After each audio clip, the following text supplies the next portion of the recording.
Patricia Wojtkowiak. Welcome to Websites and TV. The global web has changed beyond recognition in the past few years. The fact that the USA only accounts for 10% of global internet users, compared with 66% in 1996, is confirmation that the internet has opened up a wealth of opportunities for international businesses. But the world is a big place, so just where are these opportunities and which markets offer the most potential for global expansion? Research Manager Immanuel Simonsen has spent much time digging into the facts and figures and is here to share some insights today. So, Immanuel, what is the current state of the global web?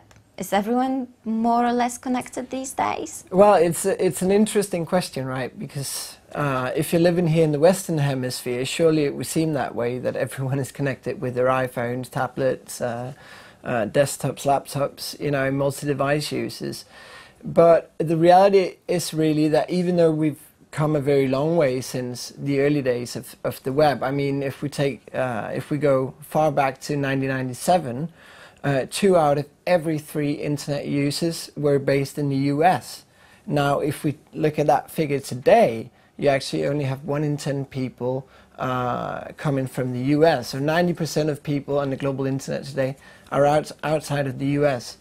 And that is, of course, firm testament to the fact that the internet's global reach is quite astonishing. But on the other hand, what we do seem to forget often, at least as I said here in the western part of the world, is the fact that actually 2/3 of the entire world population have actually yet to come online. So you only have 2.4 billion people in the world who have access to the internet, and still around 4.6 billion who have never accessed the internet a single time in their life, right?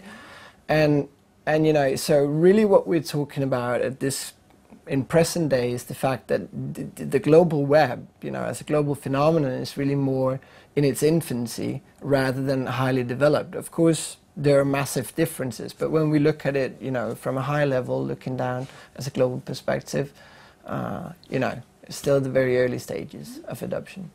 And which countries are currently the biggest players in the global arena? Well, if we look at it in terms of number of internet users, so you don't factor in the economic value of each market, then there's one particular country that just continues to amaze in terms of its scale, and that country is China. It now has 618 million internet users. Just for a bit of perspective, that is actually 2.5 times the size of the US internet population. And it also means that 1 in 4 people online globally are Chinese. That is quite staggering to think about. So for every 3 people, then the next one would be Chinese, another 3, and then another Chinese, right? It is huge. But if we look beyond China, then as I said, then you have the US in second place. And then you have now India. India started, let's say India's been off to a very, very slow start in terms of adopting the internet. It's still at present less than 2 in every 10 people having access there, but they've started to grow really rapidly.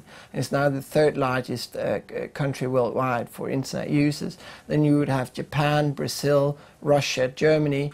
And then surprisingly, you actually have Nigeria, so an African country that has surpassed the UK and France over the past 12 months, actually. So they now have, I think it's 55 million internet users there, and with 170 million population, that could forecast to grow substantially in the coming years as well.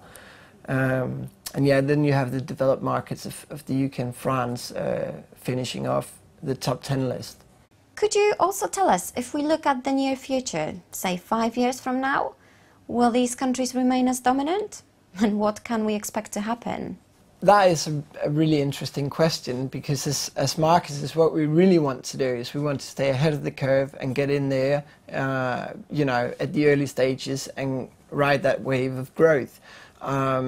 What we can expect to happen is that if you look at the top 10 right now, it's basically divided into the developed markets is actually dominated. So as I said, you have the US, Japan, the UK, France, really developed markets. Then on the other hand, you have China, India, and to a slightly lesser extent Russia and Brazil now, they have about 50% internet penetration. And when looking for growth, internet penetration is the sort of obvious metric. So in other words, how many people in a given country are online as a percentage of the overall population. So if you have only 3 in 10 people, it's obvious that there's more room for growth than if, in the case of the UK, for example, 9 in 10 people are already online. So this is one factor to look at. And if we do that for the top 10, what we can say is that China, of course, and I think this is of little surprise to most people, will only become more dominant than they are today. You still have less than 1 in every 2 people online in China, so massive room for growth there. India, even more so, less than 2 in 10 people online. And they're actually projected by several independent sources to add more than 350 million internet users over the course of the next 3 years, which is quite astonishing. That would reach 500 million by, what would that be, 2018. And you know, what's perhaps where we'll see the most radical change is actually if we look outside of the top 10, because there you have hugely populous countries like Mexico, Vietnam, Indonesia in particular, but the Philippines also. And you can expect Turkey as well. You can expect those countries over the next 5 years to surpass the UK and France definitely, and sort of move their way into the top 10 for user growth. Now, are there any particularly promising countries that international online marketers should keep an eye on? And if yes, which are those countries? There certainly are, and we've already sort of touched upon it. As I said, India, substantial growth there, but again, if we look outside, so the same guy, Jim O'Neill, who's the former Goldman Sachs executive who actually gave birth to the well-known acronym, the BRICS. And he has come out with a new one now, or actually a while ago, which is MINT. And MINT stands for Mexico, Indonesia, Nigeria, and Turkey. So those 4 countries are the countries that he predicts will be some of the most promising countries going forward, and it correlates very nicely with what we've already spoken about. They have low internet penetration, huge populations. They have financially as well an ever-growing middle class, so they're also becoming richer and therefore more attractive for businesses to target. Okay, so by now it's pretty clear that these countries will boast large internet populations. But what about economic value? Will the large number of internet users be reflected in the actual e-commerce sales and value? Again, you know, this is perhaps the most important question, because you might have a trillion internet users, but you know, if they have no purchasing power, then really it's of no value to businesses.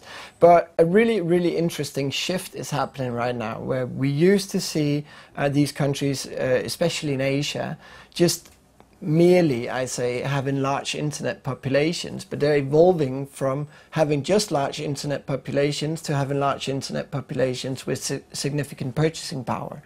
So there was some research done a while back by Common Sense Advisory, and they found that in 2009 you could reach almost 50% of the economical potential on the web with English. This figure in 2012 had decreased to 36%. So essentially that means that if you're only using English to as a business language, you're effectively having a smaller slice of the pie each year. So you need to go beyond that. Additionally, I think it's worth mentioning that eMarketer are actually projecting this year to have Asia Pacific as a region. They're going to surpass North America for the first time in terms of e-commerce value. And they're also expected to grow annually at much faster rates than Western Europe and North America, the mature internet markets. So the gap as we go forward is actually only going to increase. So it's what we're dealing with essentially is a shift in power going from the west into the east, and businesses really need to take this very seriously. That's great, thank you. Welcome.